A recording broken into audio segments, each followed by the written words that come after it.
The Yanks are coming, pages 20 through 33. The Germans put a leash on their submarines because they didn't want to fight the United States, yet they felt that Wilson had been unfair, forcing them to fight with one hand tied. For once, they spared merchantmen. American-made war materials began to flow unchecked to the Allies. Unable to stop these supplies on the high seas, they decided to cut them off at the source. The United States was about to become a battleground in a secret war.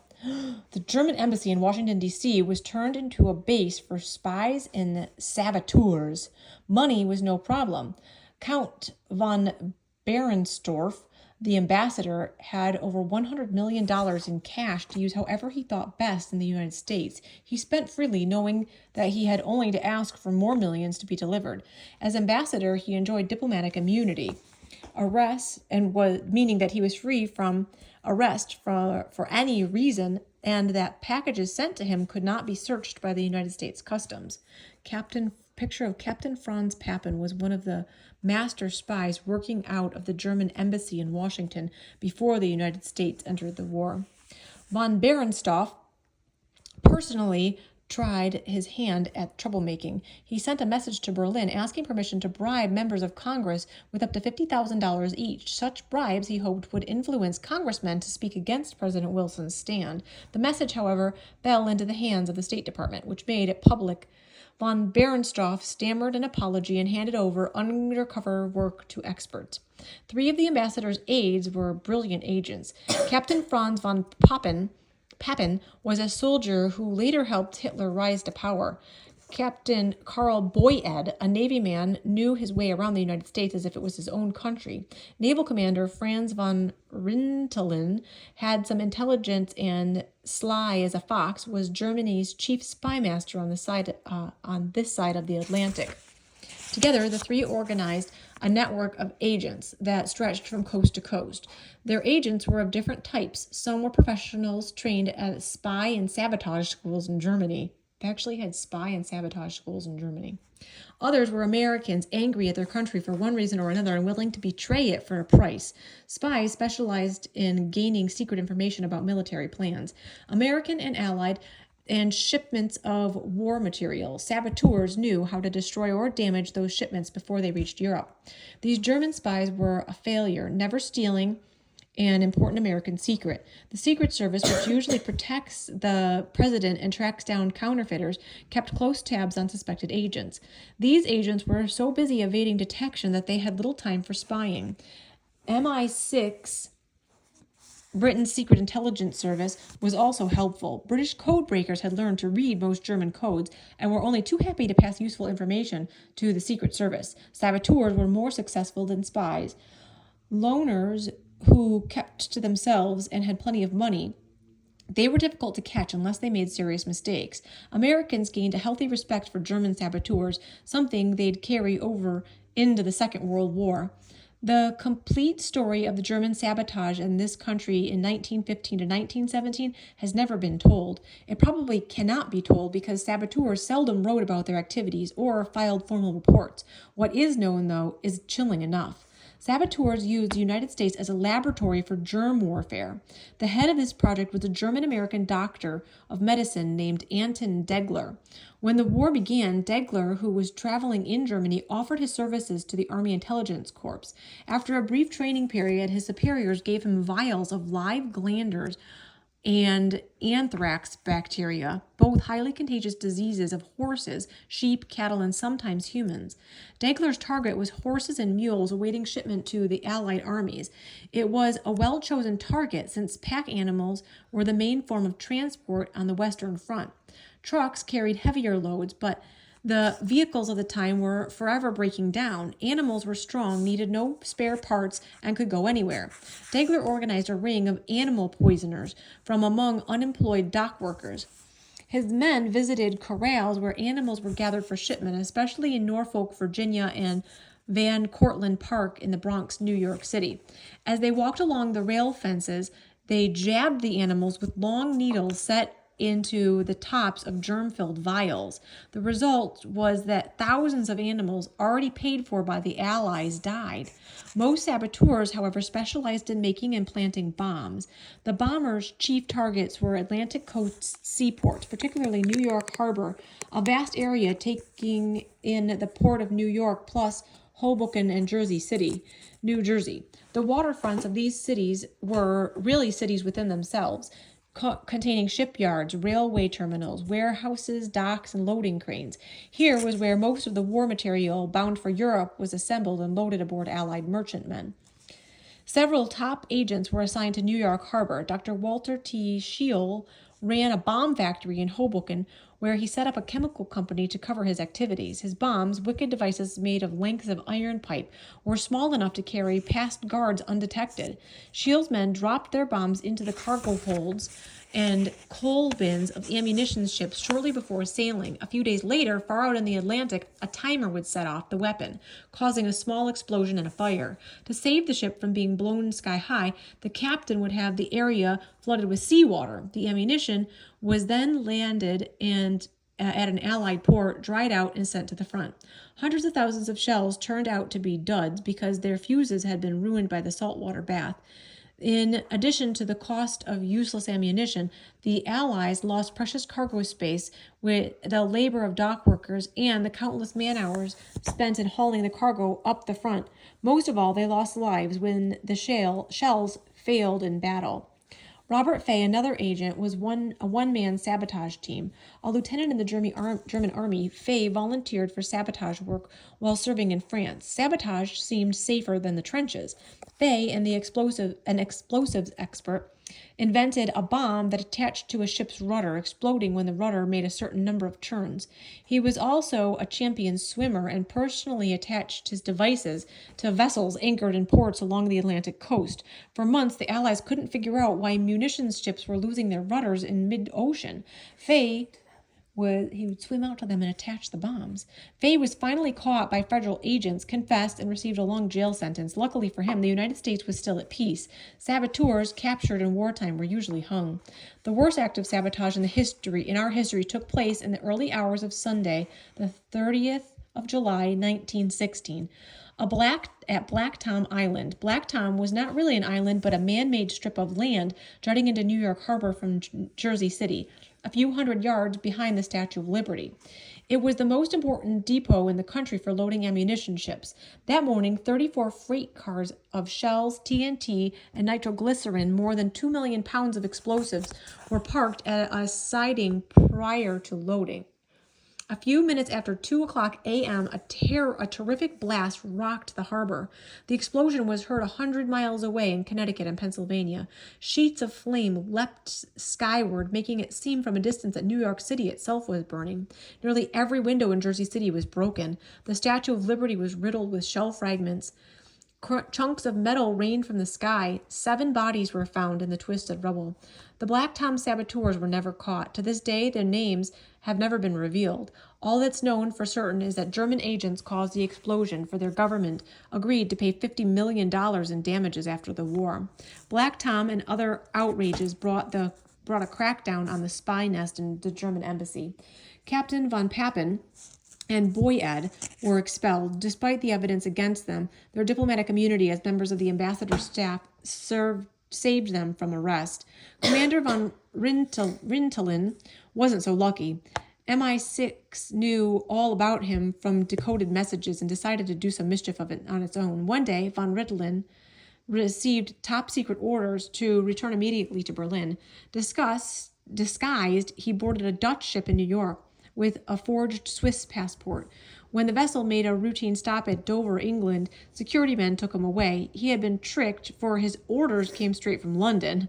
No longer protected by diplomatic immunity in England, von Rintelen was handed over to the Americans, tried, and sent to the federal penitentiary in Atlanta, Georgia. With the declaration of war on Germany in April 1917, the remaining agents closed up shop and fled to Mexico. For now, they were at war. The hangman's noose and not a jail cell awaited them if caught.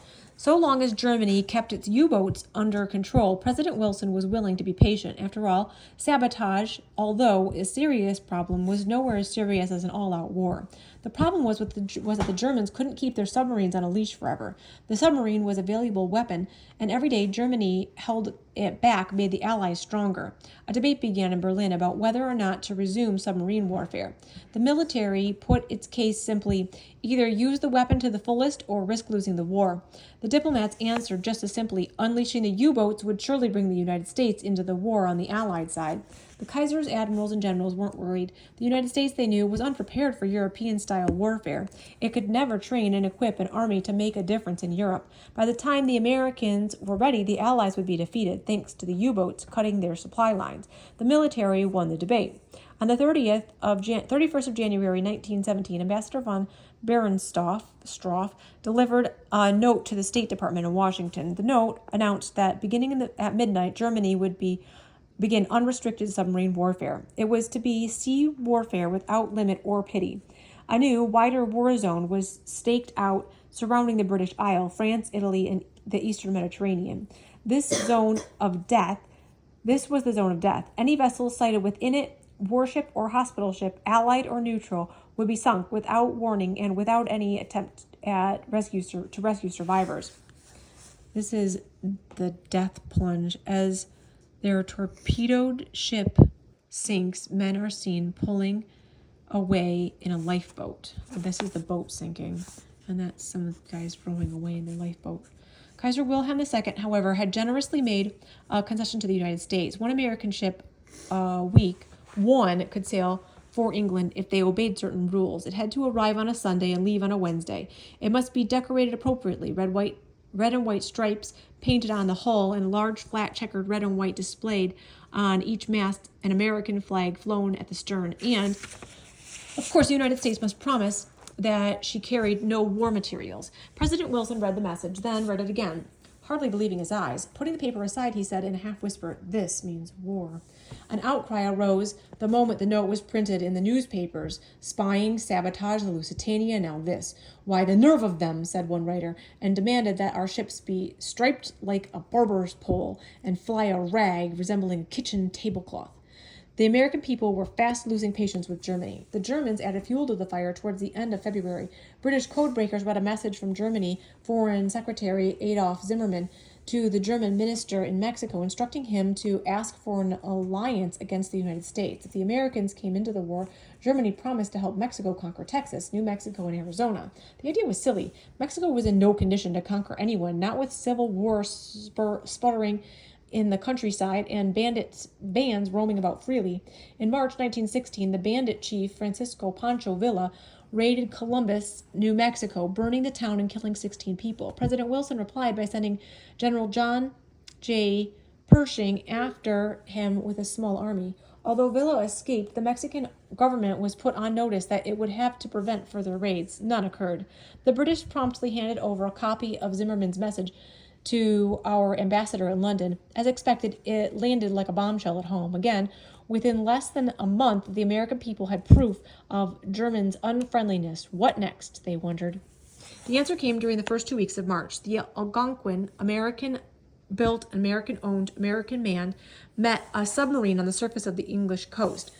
Off the English coast. Forced to stop, she was shelled by its deck guns, while her crew scrambled for safety in the lifeboats, escaping without losing a man. A few days later, the city of Memphis, Illinois, and Vigilance were torpedoed with some crewmen were killed.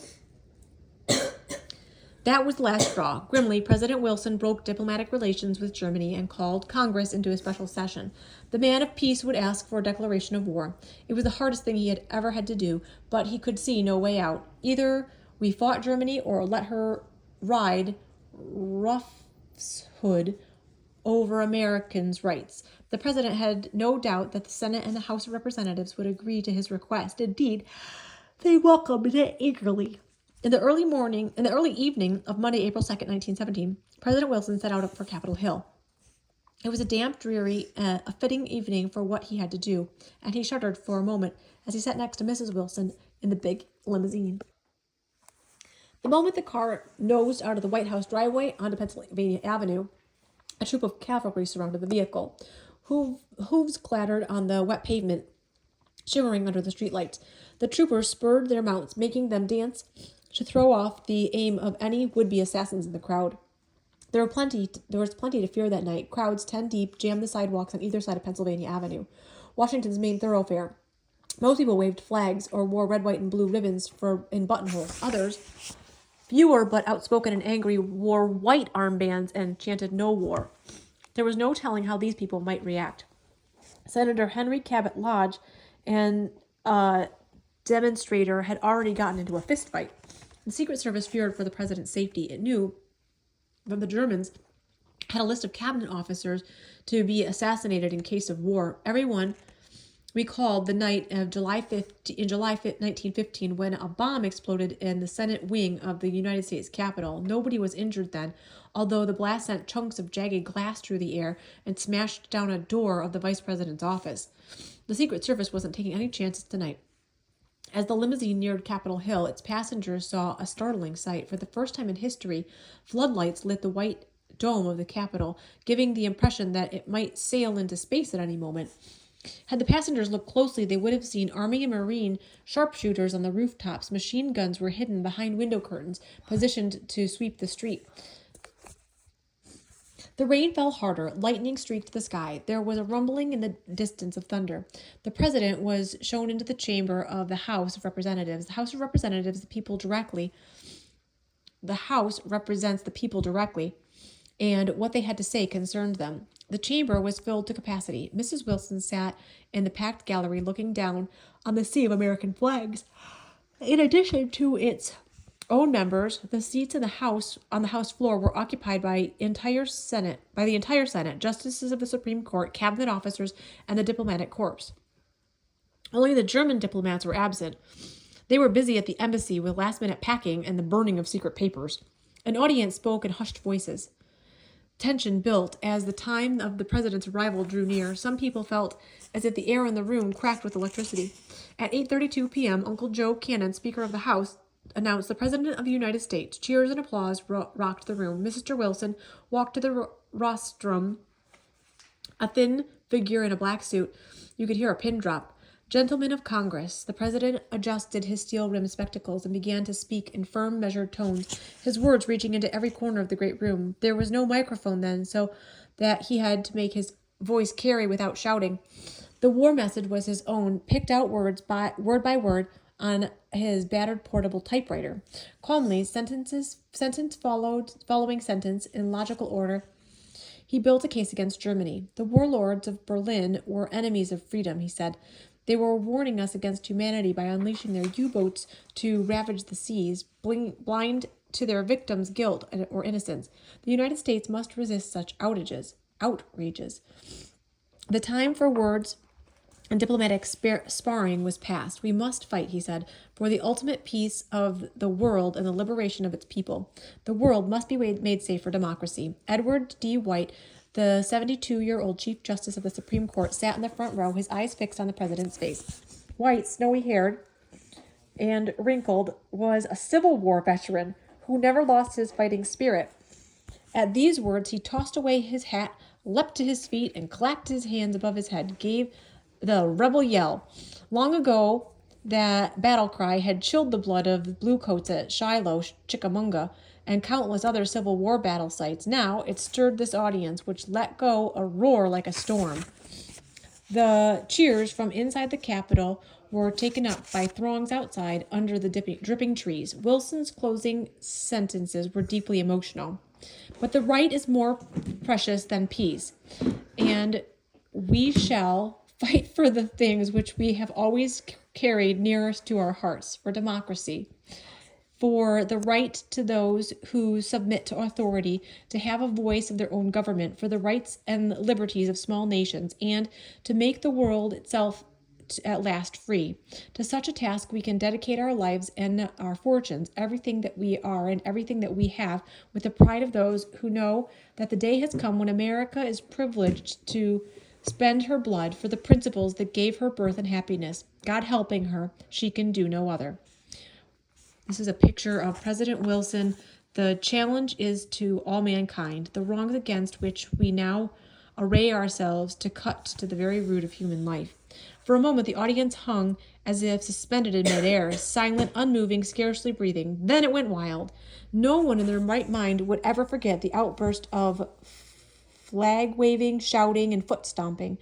A wedge of the Secret Service man led the president through the crowd for the ride back to the White House. All was handshakes, congratulations, and happiness, as if he'd won some great victory. Back at the White House, the Wilsons had dinner with friends. After they left and his wife went upstairs to bed, the president wandered the empty cabinet room. Some time later, his secretary, Joseph Tumulty, found him seated at a long table. Wilson had just given the greatest speech of his life, yet he wasn't pleased. As they talked about the day's events, an overwhelming sadness came to the president. Tears stood in his eyes. "Think of what it was they were applauding," he said. "My message was a message of death for our young men. How strange it seems to applaud that." With these words, Woodrow Wilson laid his head on the table and cried. End of those pages.